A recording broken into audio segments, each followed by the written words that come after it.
We've gotten a lot of questions about how and why we do what we do, and what our areas of expertise actually are.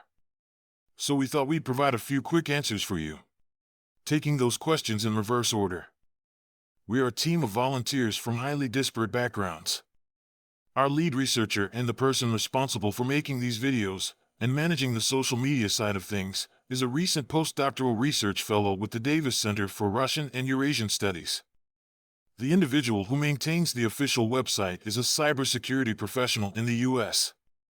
Our team of researchers also includes a retired British Marine who fought in Kherson and Bakhmut, a retired Israeli intelligence officer who fought in Kharkiv and Bakhmut, and a retired United States Marine who fought in Sumy, Kharkiv, and Avdiivka. We also have some research help from civilians living in the UK and US. And no, NATO, nor the CIA, nor anyone else is paying any of us for this. Though if you know someone in the CIA who is willing to pay, please point them our way. Why did some of us fight? And why are we all contributing to this? The answer to that differs for all of us, but the common theme is that we recognize Ukraine as the victim of 3 decades of meddling by the Russian Federation, culminating in this genocidal war. It's clear to us that if Russia does not lose this war, Ukraine will not be the only country to suffer this level of barbarity at their hands. How do we find this information?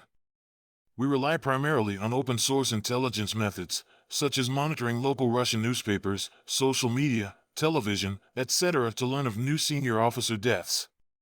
Once we have a name, we begin researching that person's life. We check criminal records, divorce courts, school newspapers, social media, and so on. Occasionally we will receive photos from the field of a dead officer or of a gravesite. In these cases we primarily rely on facial recognition and scouring social media for information. However we get the information, we don't add them to the list until we are confident they meet certain criteria. 1. They must have been a senior officer, which means they must have attained a rank of at least major before being unalived. 2. Their death must have been related to the war in Ukraine in some way. Primarily this means they were killed in action, but can also include things like military commissars being killed to avoid mobilization, or occupying officials finding a car bomb too late. 3. This one seems obvious, but they must have been fighting against Ukraine, and they must actually be dead. And finally, what's the point of all of this? This project originally started in February 2022 as a way to disprove Russia's propaganda that they were hardly suffering any losses. At this point it is part that, and part historical record.